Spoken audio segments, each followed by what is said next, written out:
பொது சுகாதாரம் மற்றும் நோய் தடுப்பு மருந்து துறையின் இயக்குனர் மருத்துவர் சோமசுந்தரம் அவர்களே, இந்த பணி இந்த அளவுக்கு வேகமாக நடைபெற எல்லா வகையிலும் காரணமாக இருந்து ஒரு ஆத்மார்த்தமான உணர்வோடு பணியாற்றி கொண்டிருக்கின்ற மருத்துவம் மற்றும் ஊரக நலப்பணிகள் துறையின் இயக்குனர் மருத்துவர் சித்ரா அவர்களே, நிகழ்ச்சியில் பங்கேற்று எனக்கு முன்னால் இங்கே நன்றி உரையாற்றி வீற்றிருக்கின்ற தமிழ்நாடு எம்ஆர்பி செவிலியர்கள் மேம்பாட்டு சங்கத்தின் தலைவர் திரு சுபின் அவர்களே, தமிழ்நாடு அரசு செவிலியர்கள் சங்கத்தின் தலைவர் சியாமலா குமாரி அவர்களே, தமிழ்நாடு எம்ஆர்பி செவிலியர்கள் நல சங்கத்தின் செயலாளர் திரு இளங்கோ அவர்களே, நர்சுகள் பொதுநல சங்கத்தின் தலைவர் திருமதி சந்திரகலா அவர்களே, எம்ஆர்பி கோவிட் செவிலியர்கள் சங்கத்தின் தலைவர் திரு உதயகுமார் அவர்களே, இறுதியாக நன்றி உரையாற்றவிருக்கின்ற துறையின் கூடுதல் இயக்குனர்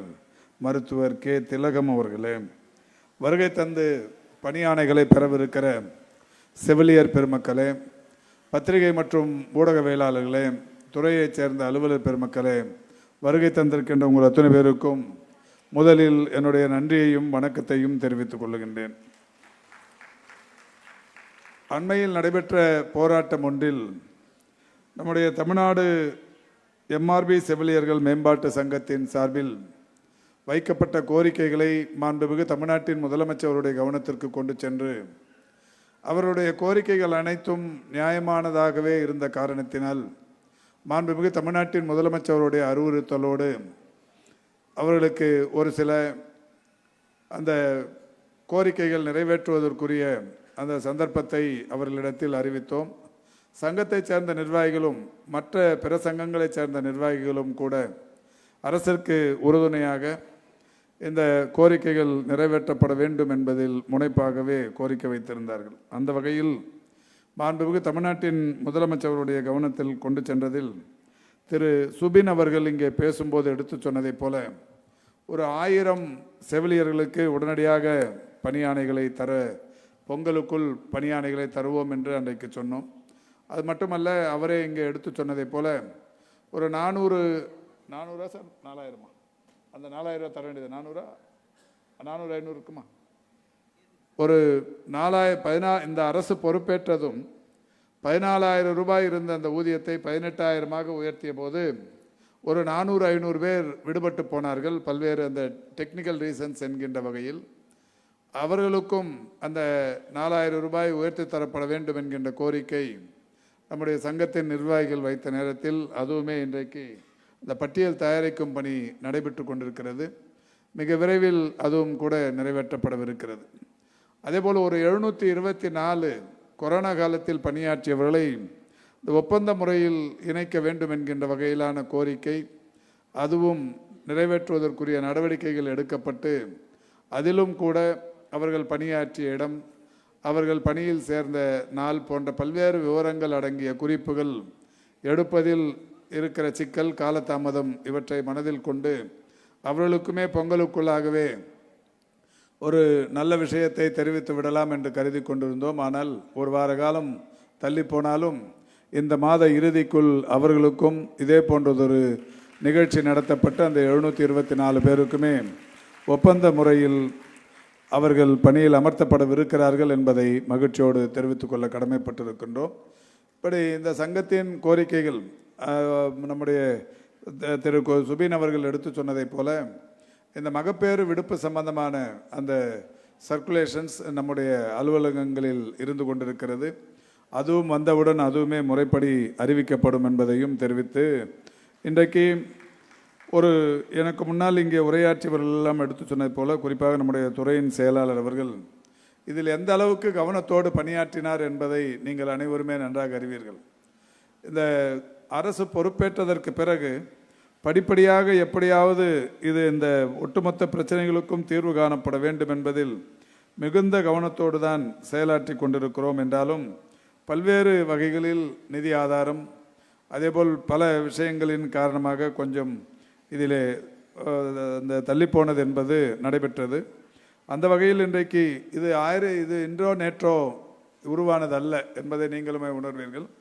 2014 பொதுவாகவே எம்ஆர்பி தேர்வு என்றால் தேர்வு எழுதியதற்கு பிறகு அவர்களை 2 ஆண்டுகள் கழித்து பணி நிரந்தரம் செய்வதை உறுதி செய்திருக்க வேண்டும். ஆனால் அப்பொழுதைய அரசு 2014 காலியானால் காலி பணியிடம் உருவானால் மட்டுமே மெரிட் அடிப்படையில் அந்த பணி நிரந்தரம் செய்யப்படும் என்கின்ற அந்த ஒவ்வொருவருக்கும் அந்த பணியில் சேருகிற போதே அந்த மாதிரியான ஆணைகள் தரப்பட்டதன் விளைவாக இப்போது கொஞ்சம் கொஞ்சமாகத்தான் அந்த பணிகளை இன்றளவும் செய்ய முடிந்தது என்பதை நீங்கள் உணர்வீர்கள்.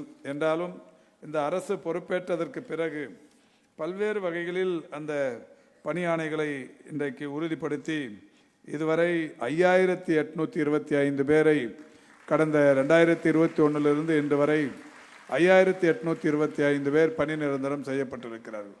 ஆனால் 2014 இந்த பணியினை தொடங்கிய அந்த அரசு 2021 வரை வெறும் 1600 என்கின்ற அளவிலேயே அந்த பணி ஆணைகளை தந்திருந்தார்கள்.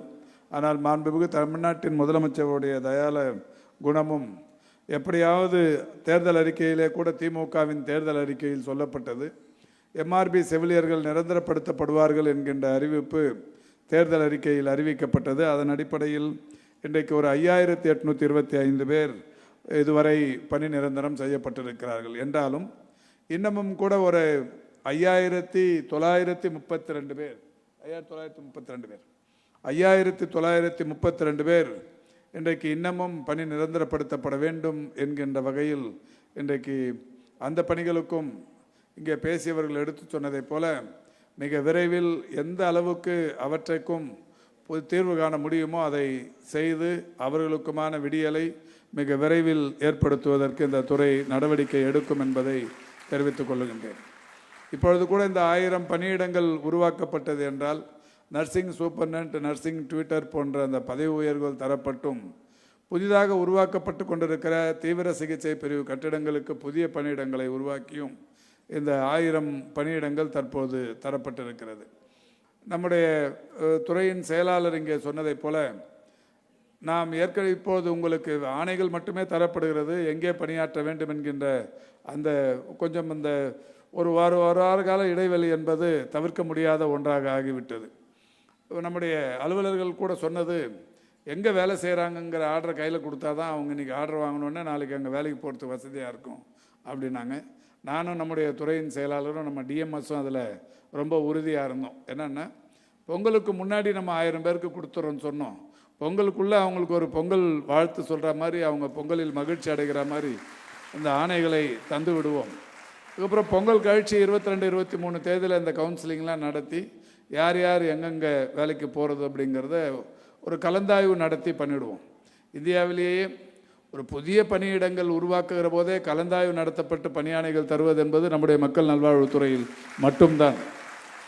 அந்த வகையில் இதையுமே இந்த ஒப்பந்த முறையில் பணியாற்றி கொண்டிருப்பவர்களை நிரந்தரப்படுத்துகிற இந்த பணியை கூட நாம் கலந்தாய்வு நடத்தியே இப்போ செய்து விடலாம் என்றும் சொல்லியிருக்கிறோம்.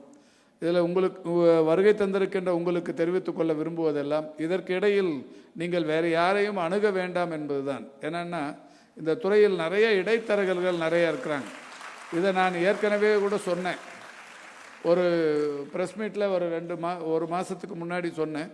ஒரு தோழர் ஒருத்தர் ஒரு இந்த துறையில் இருக்கிற கடைநிலை ஊழியர்களிடத்தில் நாங்கள் எல்லாரும் உங்களை பர்மனெண்ட் பண்ணி கொடுத்துறோம் சாத்தியமில்லாத ஒரு செய்தியை சொல்லி நான் கர்நாடகாவில் பண்ணி கொடுத்துட்டேன், ஆந்திராவில் பண்ணி கொடுத்துட்டேன், ஒரு ஆளுக்கு இவ்வளோ கொடுத்தீங்கன்னா நாங்கள் உங்களை இங்கே பண்ணி கொடுத்துருவோன்னு சொல்லி அந்த பாவம் அப்பாவி தொழிலாளர்களை சென்னைக்கு ஒரு 1000 பேரை அழைச்சிட்டு வந்து அவங்கள அழகழிச்சாங்க.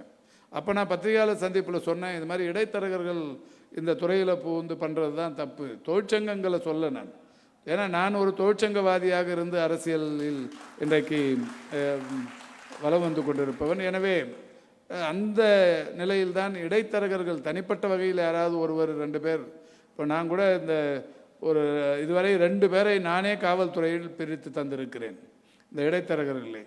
அந்த மாதிரி யார் இந்த இதில் தவறு செய்பவர்கள் எனக்கு அவரை தெரியும் இவரை தெரியும் நான் சொன்னால் பண்ணி கொடுத்துருவாரு, செக்ரட்டரி பண்ணுவார், டிஎம்எஸ் பண்ணுவார், நான் தான் டிஎம்எஸ்க்கு எல்லாம், நான் தான் மினிஸ்டருக்கு எல்லாம் அப்படின்னு சொல்லின்னு ஒரு சிலர் சுற்றுவாங்க. அந்த மாதிரி யாரையும் நம்பி நீங்கள் ஏமாந்துடாதீங்க அப்படின்னு சொல்கிறேன். இந்த 831 பேருக்குமே நீங்கள் விரும்புகிற இடங்களை கேட்டு பெறுவதற்குத்தான் கலந்தாய்வு நடத்தப்படுகிறது. அதுக்கு ஒரு வார காலம் வெயிட் பண்ணுங்க. இந்த ஒரு வாரத்தில் அவங்களே டிஎம்எஸ்ஸை கூப்பிட்டு உங்களை எந்தெந்த காலி இடங்கள் இருக்குங்கிறத லிஸ்ட் அவுட் பண்ணுவாங்க. அதுக்கப்புறம் நீங்களாவே எந்த ஊருக்கு போகணுமோ அதை வாங்கிக்கின்னு சந்தோஷமாக போகலாம். அதை விட்டுட்டு நீங்கள் போய் வேறு எங்கேயும் இதுக்கான முயற்சிகளில் ஈடுபட வேண்டாம் என்று அன்போடு வேண்டி கேட்டுக்கொள்கின்றேன். இப்போ